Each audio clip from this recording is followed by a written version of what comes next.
Ici, hommes et femmes sont noirs. Quelques-uns sont plus clairs, tirant vers l'olivâtre. Ils ont les cheveux crépus. Sauf leur peau noire, ils ressemblent aux Portugais. Mon nom est Duarte Lopez. Depuis 2 semaines avec mon embarcation, je progresse lentement dans l'embouchure du fleuve. Je ne suis pas mécontent de m'approcher enfin du but après toutes ces semaines à bord. Qu'est-ce que je compte trouver? Aucune idée. La seule chose que je sais, c'est qu'à Lisbonne, ils m'ont tous traité de fou. Janvier 1579. Le Portugais Duarte Lopez s'approche de l'embouchure du fleuve Congo. Il a une 40aine d'années. Aucun blanc avant lui n'a décrit cette région, encore totalement inconnue en Occident. En s'enfonçant avec sa caravelle en terra incognita, c'est de fortune dont rêve le négociant Duarte Lopez. Il vient en Afrique chercher des esclaves pour les envoyer en Amérique, récemment découverte par Christophe Colomb.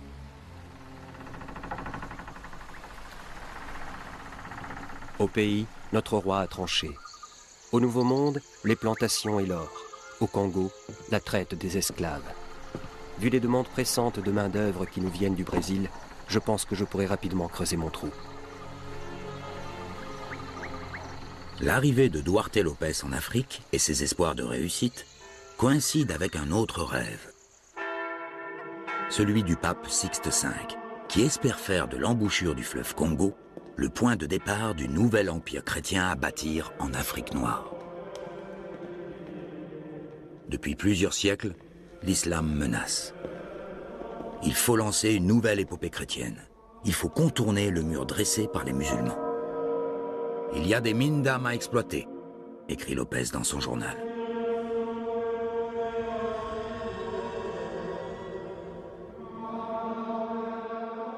Rares sont pourtant les Européens comme Duarte Lopez à oser tenter leur chance en terra incognita.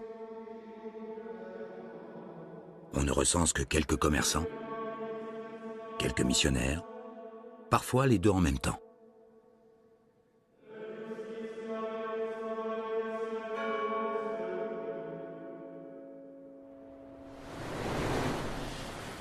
Du côté congolais, à la vue des premiers blancs, c'est le choc. On suppose avoir affaire à des Mindélé, c'est-à-dire des revenants. Suivant les croyances des peuples du Congo, les ancêtres vivaient au fond de l'océan et revenaient sur Terre sous des traits de couleur blanche.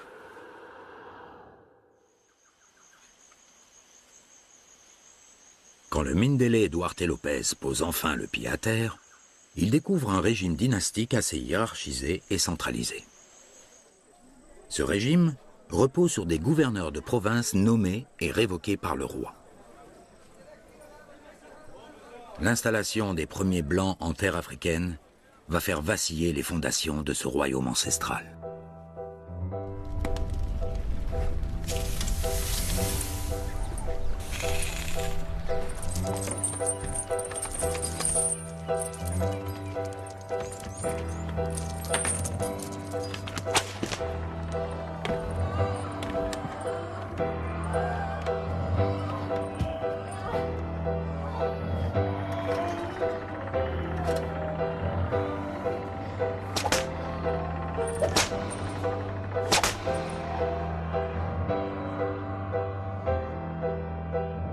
Avec Duarte Lopez, le Congo s'enfonce dans une des périodes les plus sombres de son histoire.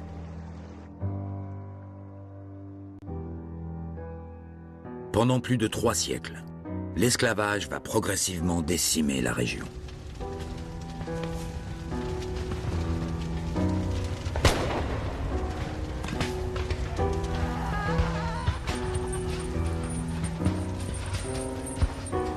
Entre le XVIe et le XIXe siècle, 4 millions d'esclaves sont envoyés au Brésil, 4 millions dans les Caraïbes anglaises, françaises, hollandaises et danoises, 2 millions dans les pays contrôlés par l'Espagne.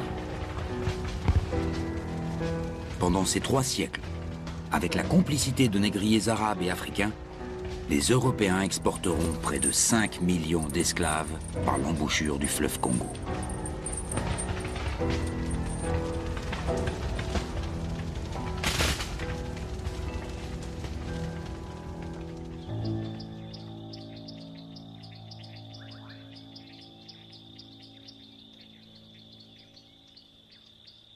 Au milieu du 19e siècle, une nouvelle génération de voyageurs européens débarque au Congo. Ces voyageurs d'un nouveau genre ne sont plus là pour s'installer, mais pour explorer.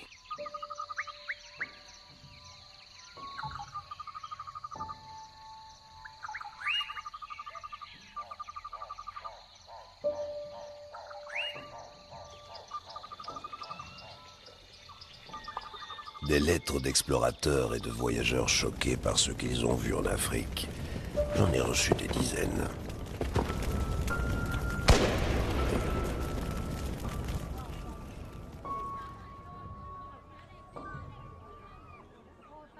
En tant qu'archevêque primat d'Afrique, je connaissais très bien le terrain.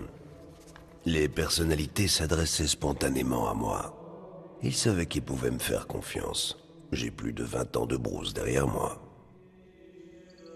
Le cardinal Lavigerie est un des pionniers de l'implantation occidentale en Afrique. Après de longues études à Bayonne, puis à Paris, et après quelques années d'enseignement à la Sorbonne, Lavigerie est élevé au rang d'évêque de Nancy. Il devient rapidement archevêque d'Alger à l'âge de 42 ans. C'est à Alger que Lavigerie fonde la Société des missionnaires d'Afrique, les Pères Blancs. En quelques années à peine, la congrégation religieuse compte déjà près de 300 missionnaires dans 6 pays d'Afrique.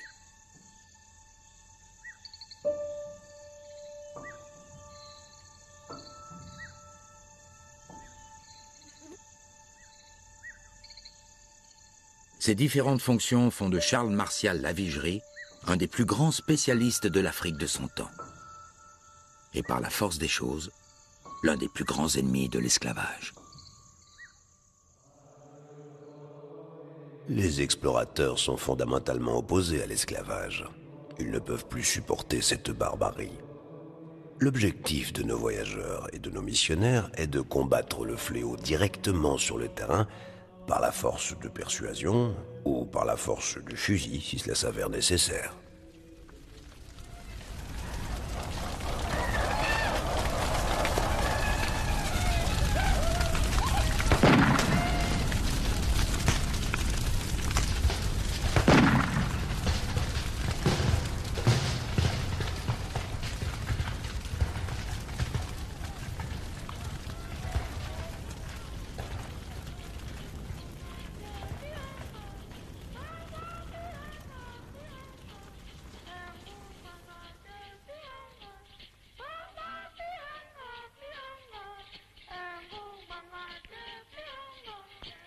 La traite vers l'Amérique s'est heureusement éteinte ces dernières décennies. Maintenant, le problème, ce sont les Arabes et les Africains eux-mêmes. Les Arabes ne paient pas bien l'achat des esclaves, et il devient plus intéressant pour les rois africains de faire travailler les esclaves sur place dans les plantations. Ils ne les cèdent donc plus aux étrangers.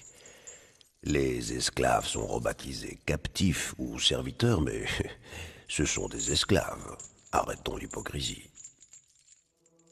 Nous avions besoin d'un vrai déclic pour que les choses changent.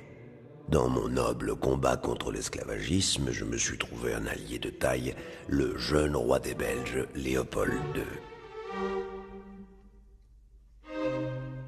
Rien ne prédestinait ce jeune monarque, longtemps inconnu du monde, à jouer un rôle marquant en Afrique. Héritier d'une grande lignée royale connectée à l'Allemagne, la France, l'Angleterre et l'Autriche, Léopold de Saxe-Cobourg-Gotha monte à l'âge de 30 ans sur le trône du jeune royaume de Belgique sous le nom de Léopold II.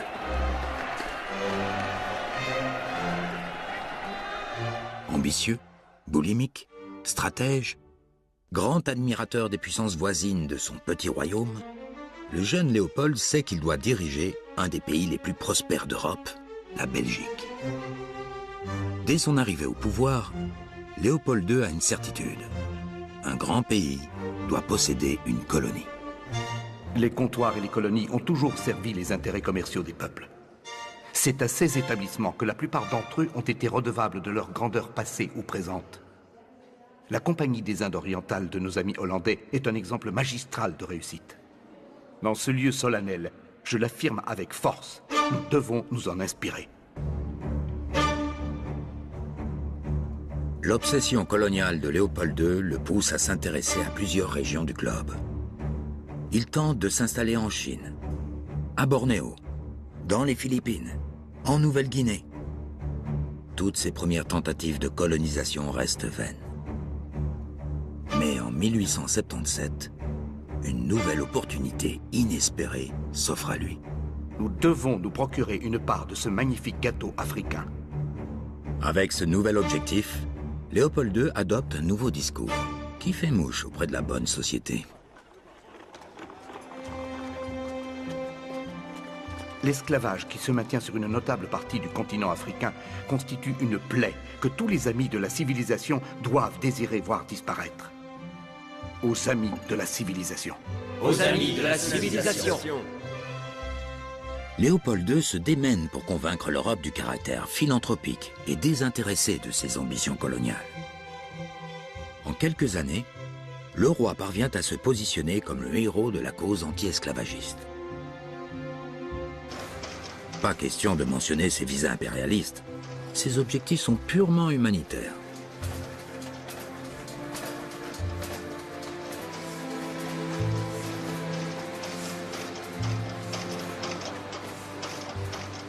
Léopold II doit désormais s'entourer de collaborateurs à la hauteur de ses ambitions. Il aborde alors l'explorateur Henry Morton Stanley en 1878.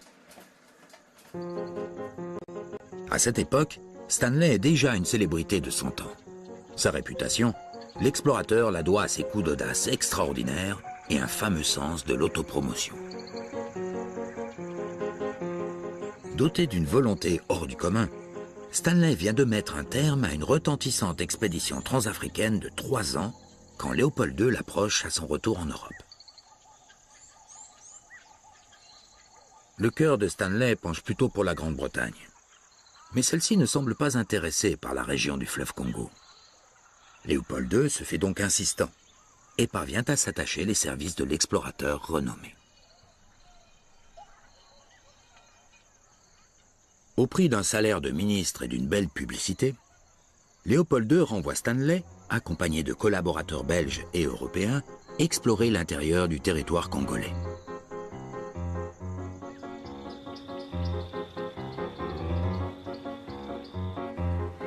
Stanley est chargé de fonder des postes le long du fleuve, au nom d'un comité d'études piloté par le monarque lui-même.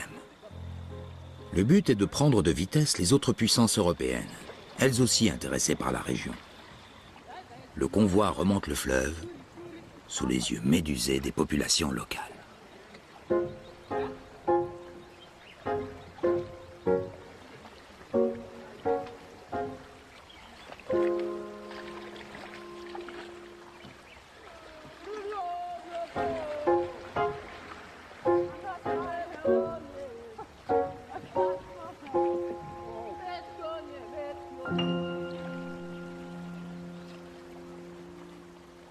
Officiellement, aux yeux du monde, il est question de répandre la civilisation et délivrer les populations autochtones de l'esclavagisme des Arabes.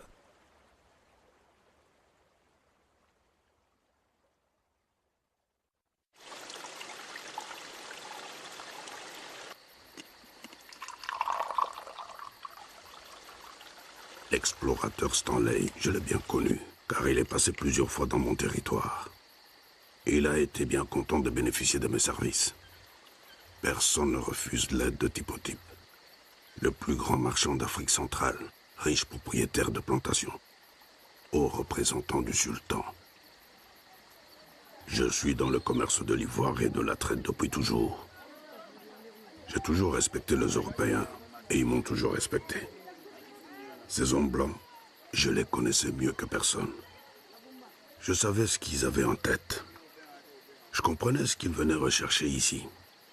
Les voyageurs de passage ont tous profité du système. Je leur vendais la main-d'œuvre dont ils avaient besoin pour leur caravane. Je savais qu'en préservant de bons contacts avec le blanc, ils me garantiraient mon monopole sur la région.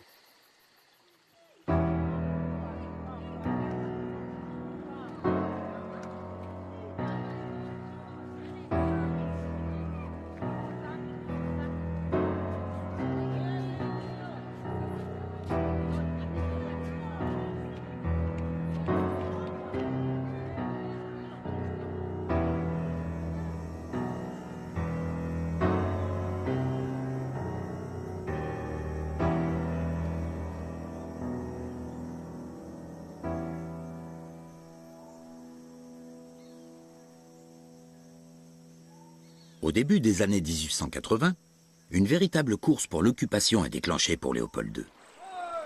Le but est de prendre de vitesse les autres puissances européennes, la France et le Portugal, elles aussi intéressées par la région. Pour les prendre de vitesse, Léopold II charge l'explorateur Stanley de fonder des stations le long du fleuve et d'obtenir des appuis locaux, si nécessaire, avec les chefs arabes.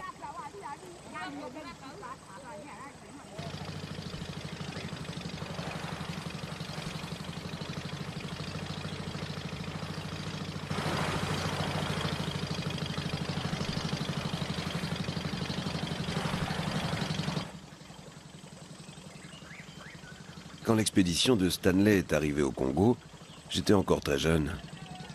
Début de la vingtaine à peine. Je venais de débarquer de Bruxelles, j'étais à peu près le seul Belge résident dans la région. J'avais été engagé par une maison française, Doma, Béraud et compagnie. Nos affaires tournaient bien. Chaque nationalité avait sa spécialité. L'ivoire, le genièvre, le tissu. Nous, c'était les armes à feu.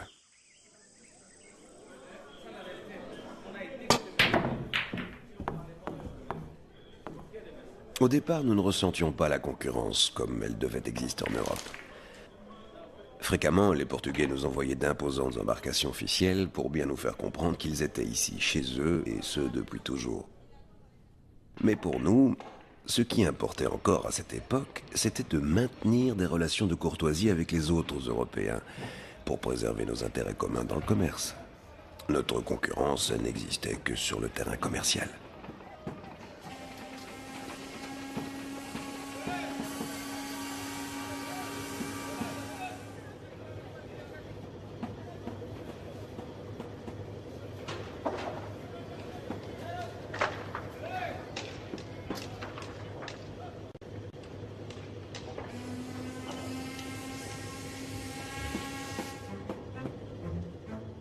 L'apparente tranquillité ressentie par les commerçants sur le terrain est trompeuse. À l'intérieur des terres, la France est en train de passer des accords avec des chefs de la région et tente de prendre Léopold II de vitesse. Léopold II est en passe de perdre son pari.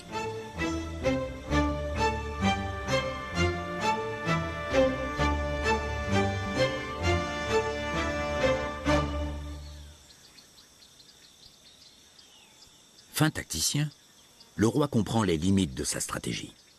Une affaire purement philanthropique, comme il tente de la présenter, ne pèserait aucun poids par rapport à un grand pays d'Europe implanté dans la région. Le roi change son fusil d'épaule. Sous son autorité personnelle, le Congo doit devenir un État et être reconnu comme tel par les autres puissances. Le roi décide alors de recruter de nouveaux volontaires pour ses missions d'occupation. C'est en mai 1883 que le roi a fait appel à mes services. Mes 10 années d'expérience au Congo faisaient de moi une personne précieuse sur le terrain. Je connaissais de nombreux princes locaux avec lesquels j'étais en affaires. J'avais été commerçant, je devenais agent du roi.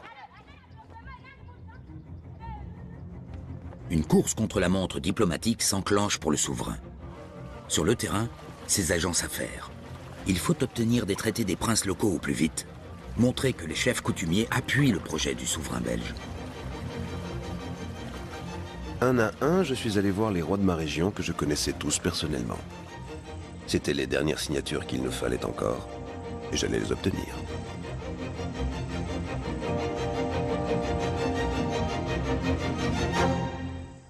Je connaissais le jeune blanc avec qui je faisais affaire. J'ai signé. J'avais besoin de poudre, de fusils et de munitions. J'ai signé. Le blanc m'a promis aide et protection inconditionnelle de son roi. J'ai signé. Contre la garantie de rester juge suprême de mon peuple, j'ai signé. Pour que le blanc reste un allié et m'appuie dans mes litiges commerciaux, j'ai signé. Le dernier traité signé, celui des 9 rois de Boma, est capital pour Léopold II. Il lui garantit la souveraineté sur l'embouchure du fleuve et lui ouvre la voie commerciale sur l'Atlantique. Le traité est expédié en urgence à Bruxelles en 1884. Fort de ces nouvelles signatures, Léopold II passe une série d'accords diplomatiques avec ses concurrents. il concède le libre-échange dans tout le territoire actuel et futur de l'Association internationale du Congo. Il accorde à la France le droit de préférence sur le Congo. Si Léopold venait à jeter l'éponge, c'est à la France que le territoire reviendrait. Par ce coup de génie diplomatique, Léopold II obtient enfin la reconnaissance après laquelle il court depuis près d'une décennie. Grâce à son habileté, l'État indépendant du Congo voit ainsi le jour le 26 février 1885 dans les couloirs de la Conférence africaine de Berlin. Pour le roi des Belges, c'est un triomphe. Il vient de mettre la main sur un gigantesque territoire, le plus grand d'Afrique centrale, 80 fois la superficie de son petit pays. Léopold II exulte. Il ne se doute pas que pour lui, les difficultés ne font que commencer.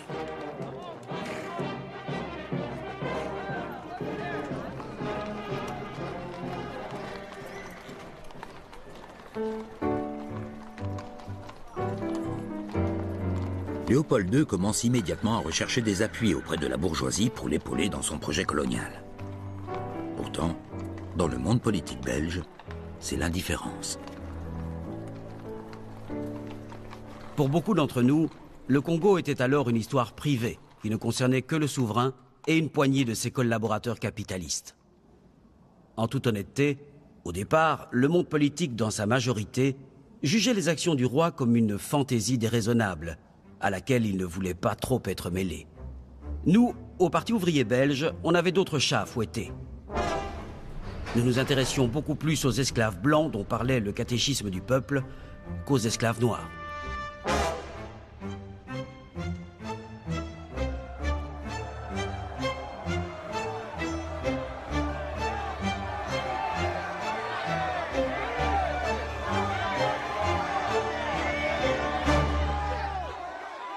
Du côté libéral et catholique, l'enthousiasme était à peine plus marqué que chez nous. Libéraux et catholiques étaient convaincus que le Congo ne paierait pas.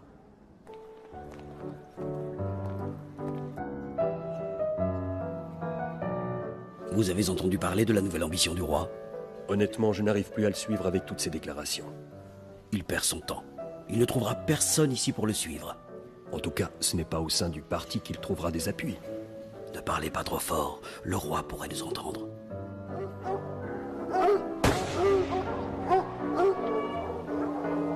Mes amis politiques sont convaincus que vos ambitions coloniales sont contraires aux intérêts du pays. En tant que Premier ministre, je vous conseille vivement d'abandonner vos projets. Certainement pas. Mais ne vous inquiétez pas, mes idées sont complètement indépendantes de toute intervention du gouvernement belge. Je promets solennellement de ne pas demander un sou à votre département des finances pour mes projets d'expansion.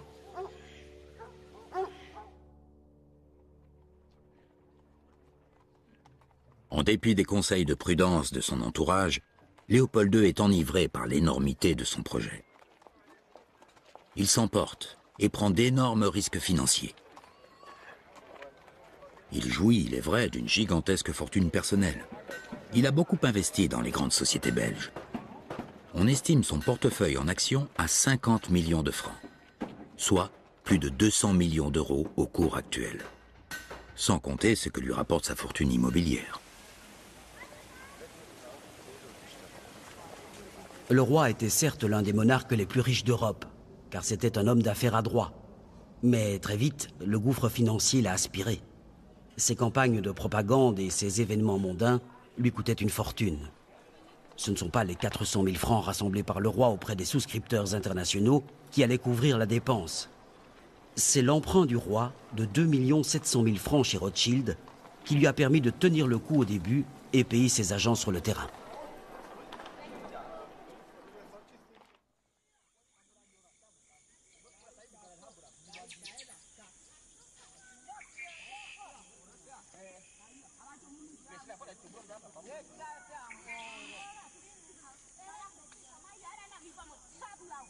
Au Congo, en 1885, nous étions à peine 250 Européens sur l'ensemble du territoire. Et pas même 50 Belges. Chaque mois, de nouvelles recrues arrivaient d'Europe pour se mettre au service du roi.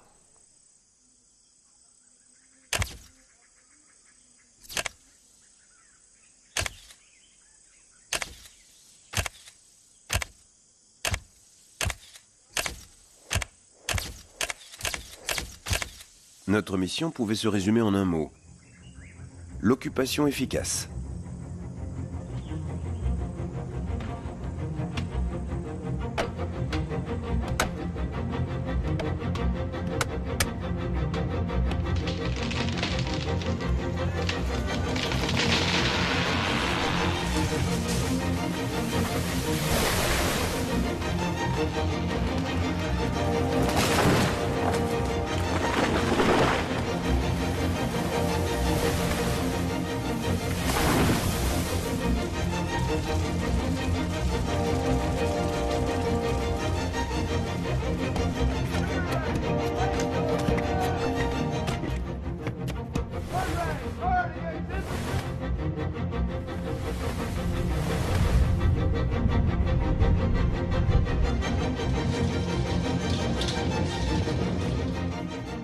Pour réaliser cette occupation efficace, il nous fallait construire les premières grosses infrastructures et les voies de communication, mettre en place un réseau étendu de missions, asseoir la conquête en pacifiant les zones à risque. Pour la pacification des zones, nous manquions de forces vives européennes et nous avions la consigne de recruter localement. La force publique, chargée de mener les guerres de conquête et de maintenir l'ordre, recrutait donc ses soldats sur place.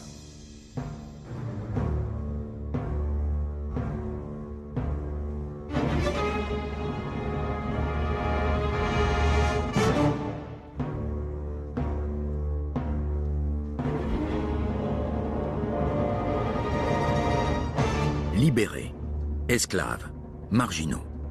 La force publique voit ses effectifs multipliés par 10 en moins de 20 ans. Plus de 13 000 hommes au début du XXe siècle. Libérés.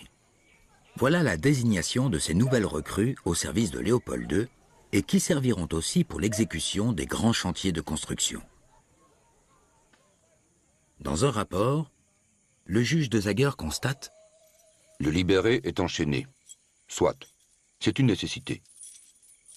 Souvent brutalisés et toujours abandonnés dans la solitude, ce sont des gens qui n'ont jamais vu de blanc et qui n'apprennent à les connaître que par les mauvais traitements qu'ils subissent.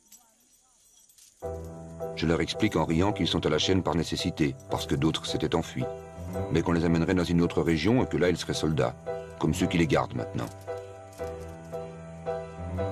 Beaucoup de ces hommes, mal considérés dans leur société d'origine, se montrent très sensibles aux privilèges de leur nouvelle fonction. Certains, revanchards, vont faire preuve d'une extrême cruauté, couverts, voire encouragés par les autorités européennes complices.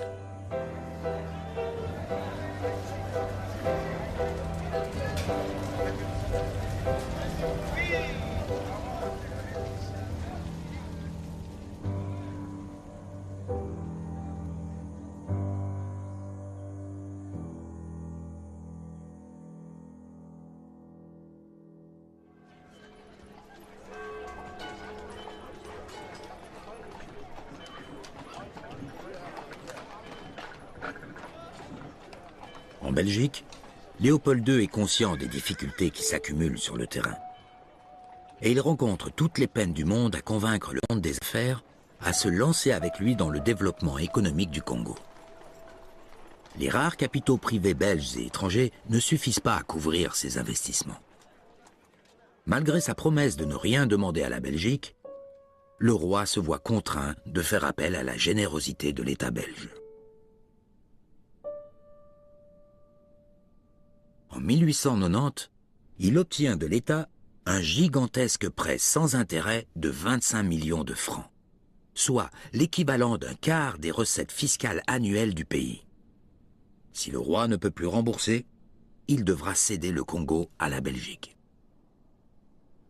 Trop de risques, pas assez de garanties, trop peu de débouchés, le monde des affaires n'était pas intéressé. C'est le capitaine Theiss, que je connais très bien, qui a été le véritable bras droit de Léopold II sur le terrain économique et qui l'a aidé à débloquer quelques investissements en Belgique. Rien ne prédestinait ce conseiller du roi à devenir homme d'affaires. Officier militaire au parcours sans faute, devenu officier d'ordonnance du souverain, Albert Theiss est chargé de l'organisation de l'activité coloniale.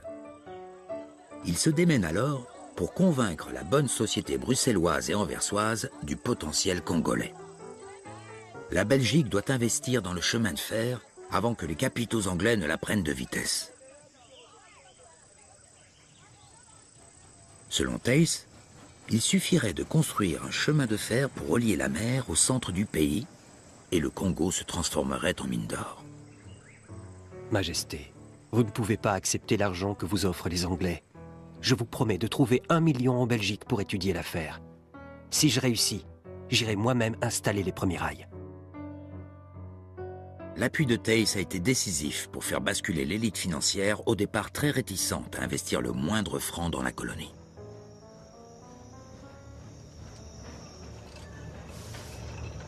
Grâce à l'argent frais rassemblé par Albert Theiss, le premier coup de pioche pour la construction du chemin de fer est enfin donné en 1890 à Matadi, dans le Bas-Congo.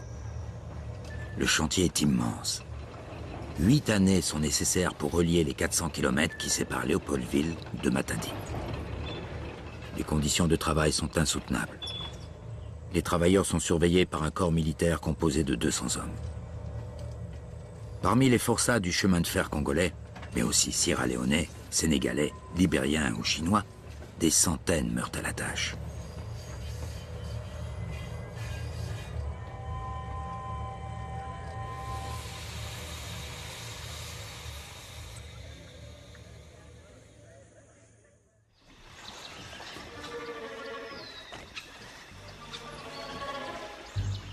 Tandis que le chemin de fer se construit, Alexandre Delcommune, resté au service de Léopold II, se voit chargé d'effectuer une mission de reconnaissance commerciale dans le Haut-Congo. Malgré les difficultés, il s'agit pour Delcommune et ses hommes de s'enfoncer au plus profond dans le pays et faire rapport au roi sur les nouvelles perspectives économiques. Le roi m'a confié la charge d'un bateau à vapeur à transporter en brousse en pièces détachées. Le vapeur mesure 21 mètres de longueur, 6 mètres de largeur. La chaudière à elle seule pèse 4000 kilos. Chacun de nos chariots pèse en moyenne 3500 kilos. 300 hommes sont attelés le long des chargements et tirent des câbles longs de 50 mètres. Je ne suis pas très optimiste concernant cette traversée. Nos hommes sont de grands enfants. À tout moment, nous risquons l'accident.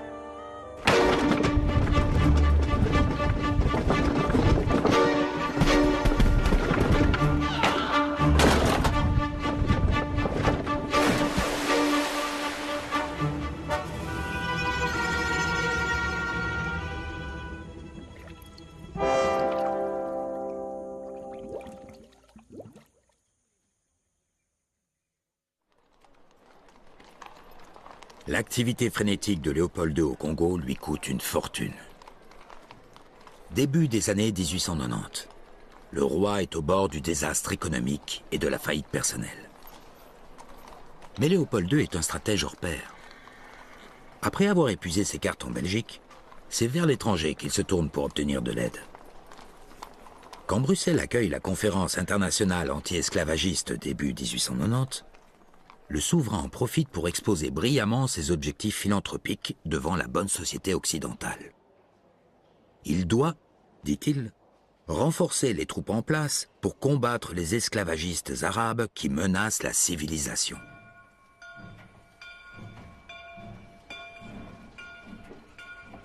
Pour combattre l'esclavage en terre africaine, le roi a besoin de moyens.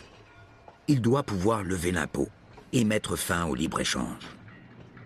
Son plaidoyer à la conférence anti-esclavagiste obtient gain de cause auprès des grandes puissances. Le roi peut désormais taxer le commerce au Congo.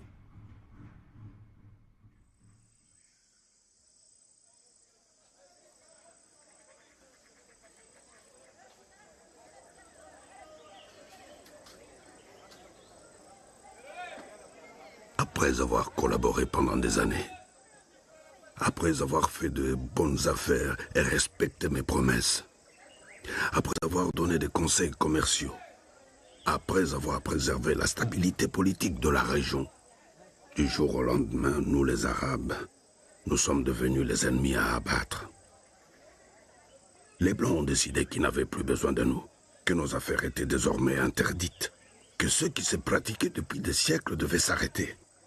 Quand ils ont compris qu'ils n'avaient plus besoin de moi pour récolter leur ivoire, je me suis fait chasser comme si je n'étais rien. L'imposition du commerce de l'ivoire et des matières précieuses offre une nouvelle source de financement au roi. Mais cela ne suffit pas. En 1891, une étape de plus est franchie afin de renflouer les caisses. Léopold II instaure le système domanial. Selon ce système, toutes les terres non cultivées par les populations noires sont déclarées vacantes et deviennent propriété de l'État. Le caoutchouc et les richesses naturelles qui s'y trouvent appartiennent désormais de plein droit à l'État, donc au roi.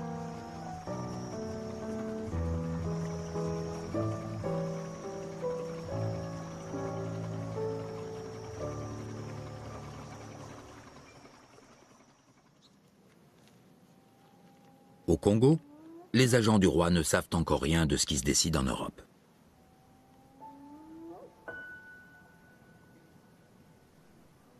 Pour beaucoup d'agents en poste, la solitude pèse. Les distractions sont rares. Les journées sont parfois longues, à des milliers de kilomètres de sa famille.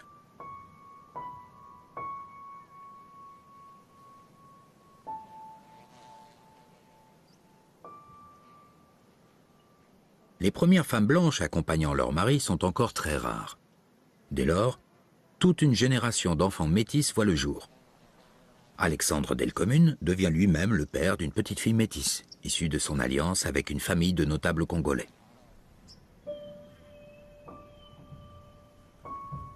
Dans la torpeur du quotidien congolais, personne ne devine encore que le destin de la région est en train de basculer, que l'appétit vorace de Léopold II va plonger le Congo dans la période la plus noire de son histoire.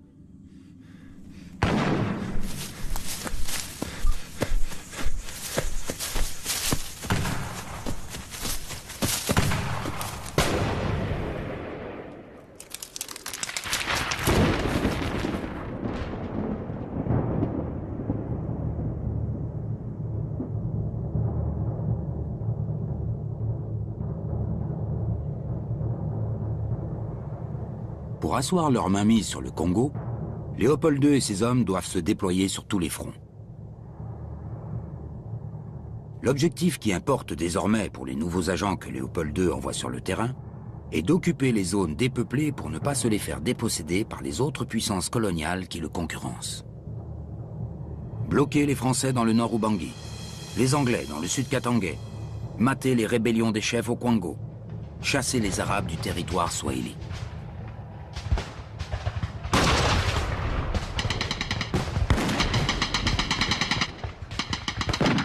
Les zones pacifiées doivent être rentabilisées au plus vite.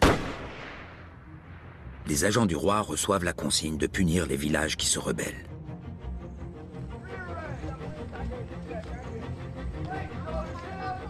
Dans un journal intime, le sous-lieutenant Charles Lemaire recense jour après jour les villages qu'il soumet au nom du roi.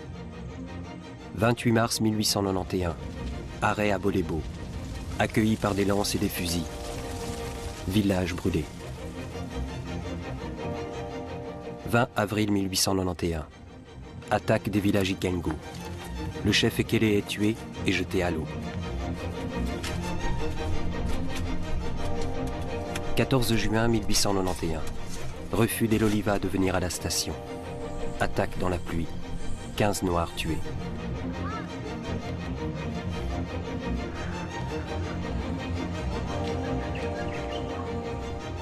L'intense pression psychologique et l'obligation de résultat pèsent fortement sur les agents de terrain.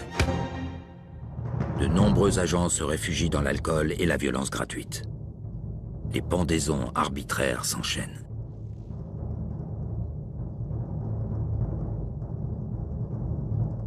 Les guerres d'occupation, brutales, s'avèrent particulièrement meurtrières.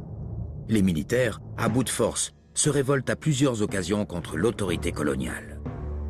Au fort de Shinkakassa, 18 soldats paient de leur vie leur tentative de rébellion.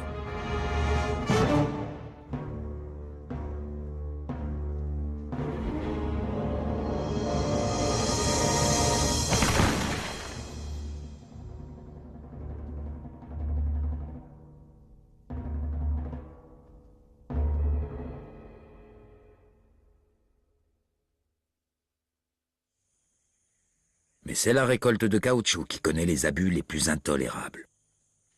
Les agents européens, contraints à des quotas d'efficacité, soumettent la main-d'œuvre autochtone à des régimes insupportables. Les sentinelles des Européens administrent la chicotte, ces coups de fouet punitifs dont l'usage se maintiendra au XXe siècle.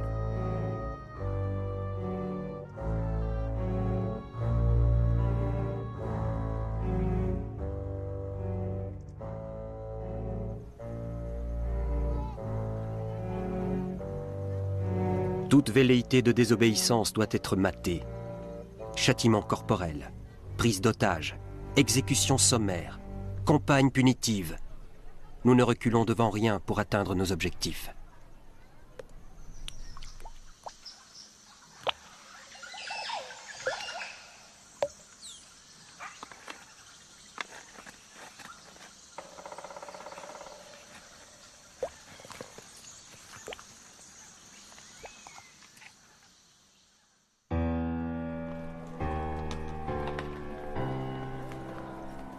Impassible, Léopold II reste sourd aux premières critiques qui dénoncent l'inhumanité de ses agents au Congo.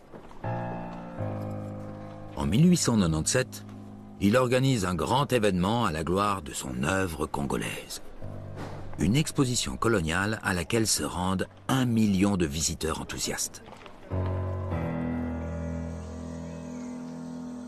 Pendant ce temps, avec l'essor de l'industrie automobile dans le monde occidental, les prix du caoutchouc explosent. Le Congo devient rapidement l'un des plus gros producteurs au monde. C'est le jackpot pour Léopold II. Le roi comprend qu'il vient de mettre la main sur cette fortune derrière laquelle il court depuis 15 ans. En moins d'une décennie, il double sa fortune personnelle. Les 10 années suivantes, il la triple.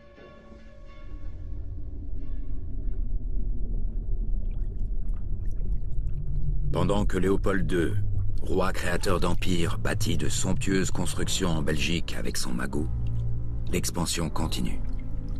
Des centaines de milliers de Congolais perdent la vie, victimes d'exactions, d'épuisement ou le plus souvent de maladies.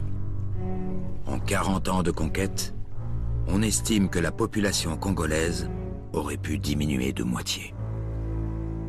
Il est impressionnant de constater le zèle avec lequel les agents se dévouent à leurs fonctions. Pour ma part, je trouve que le Congo est gouverné avec beaucoup d'humanité. Vicomte William Mountmorres. J'ai observé plus d'atrocités dans les rues de Londres que lors de mon voyage au Congo. Mrs. Mary Sheldon, journaliste anglaise.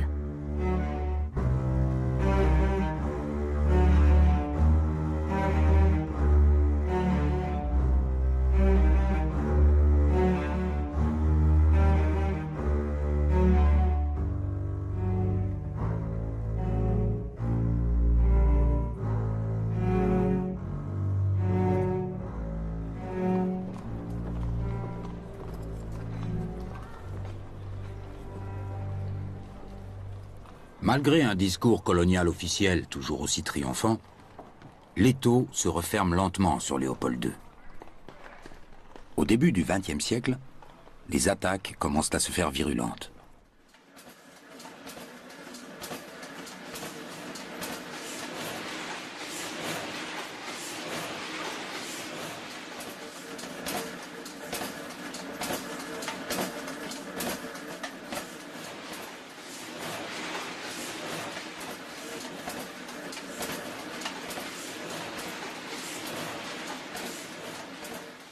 Les témoignages critiques de missionnaires protestants, comme ceux du métis américain William Shepard, se multiplient. Shepard, qui s'était enfoncé profondément dans le pays à la recherche de témoins, fait circuler des récits détaillés en Europe et aux États-Unis. Le chef nous a conduits à côté d'une palissade en bois. Sur les pieux, horreur, des mains droites, 81 au total. Le chef me dit: ce sont nos preuves. Nous devons couper les mains droites de nos victimes pour prouver à l'État qu'elles sont bien mortes et que nous ne gaspillons pas nos munitions.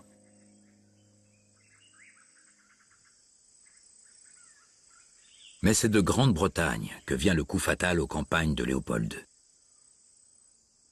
C'est un jeune polémiste anglais, du nom d'Edmund Morel, qui assène le coup de grâce au puissant monarque.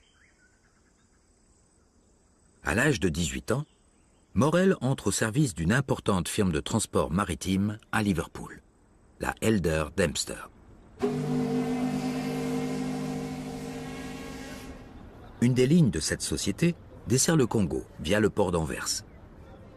Ce lien privilégié avec l'Afrique permet à Morel de recueillir des témoignages de plus en plus inquiétants sur les abus qui sévissent au Congo. Alors que l'opinion publique belge et étrangère ne commence que timidement à ouvrir les yeux, Morel parvient à mettre la question de l'Afrique centrale au centre de la diplomatie européenne.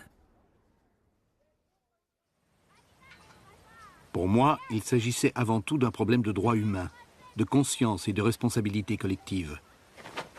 Léopold II avait beau jeu de me présenter comme l'ennemi anglais à la solde des intérêts des marchands de Liverpool. Ces arguments ne convainquaient plus qu'une partie de la sphère dirigeante en Belgique. À l'étranger, les preuves irréfutables que j'avais rassemblées attiraient l'attention des plus grands dirigeants. Les signatures de mon comité de soutien étaient plus prestigieuses les unes que les autres. Du monde entier, je recevais des marques de sympathie et des encouragements. Le discours bien huilé de Léopold II à la gloire de son œuvre et l'impression ininterrompue de publications contredisant les critiques ne suffisent plus. C'est le cénacle intellectuel qui désormais s'engage dans la bataille. Mark Twain, Conan Doyle, Anatole France, ou évidemment Joseph Conrad, qui avait personnellement connu le Congo de l'intérieur pour y avoir vécu. Il devenait évident pour tous que Léopold II était le pire des esclavagistes. En Belgique, je pouvais compter sur le soutien de mon ami, Emile van der Velde, accompagné de quelques autres leaders politiques. Par notre pression ininterrompue, le roi s'est vu contraint d'envoyer une commission d'enquête au Congo en 1904. Cette commission, plutôt favorable à Léopold II, composée d'hommes choisis par ses soins et méfiante envers les attaques anglaises au départ, revint du Congo avec la conviction profonde qu'il fallait mettre fin aux abus. Ils avaient pu entendre les plaintes des missionnaires, mais aussi de la population elle-même qui ne voulait plus se laisser faire. L'attaque provient désormais du propre camp de Léopold II, et les preuves sont irréfutables. Pour Léopold II, la commission produit l'effet inverse de celui attendu. La Belgique comprend alors qu'elle doit réagir. Il faut qu'elle annexe le Congo avant qu'il ne soit trop tard pour elle. D'autant que le Congo reste une terre de convoitise pour beaucoup d'appétits européens. Le risque de voir le rival anglais mettre la main sur son œuvre force Léopold II, vieilli et usé, à accepter de céder le Congo à la Belgique en 1908.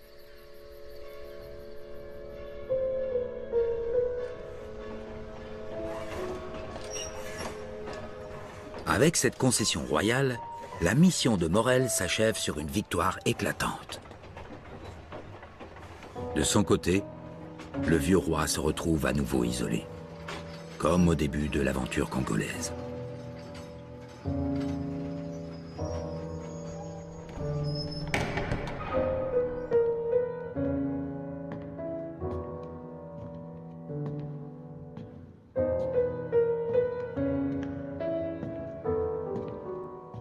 Longtemps admiré pour son génie visionnaire et son audace, Léopold II subit désormais les foudres de ceux-là même qui hier encore le suivaient les yeux fermés. Ainsi, Charles le Maire, le loyal soldat de la première heure, ne peut contenir sa rage dans son journal intime. L'homme gouverna dans l'absolutisme le plus outré, un empire qu'il ne vit jamais. Altérer les textes officiels, brûler les archives fut pour lui besogne ordinaire. Léopold II trouva tant de haute complaisance, tant de malsain esprit de courtisanerie, tant de déchéance morale. Ce meneur d'hommes réussit ainsi la plupart du temps à faire marcher des gens qui ne comprenaient rien aux tenants et aboutissants de ce qu'on leur faisait faire.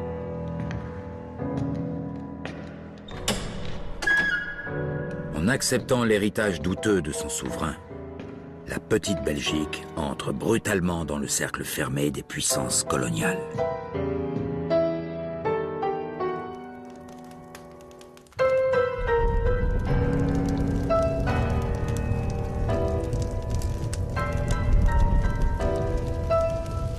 Pour la Belgique, rehausser une réputation fortement ternie par plusieurs décennies d'excès ne sera pas des plus faciles.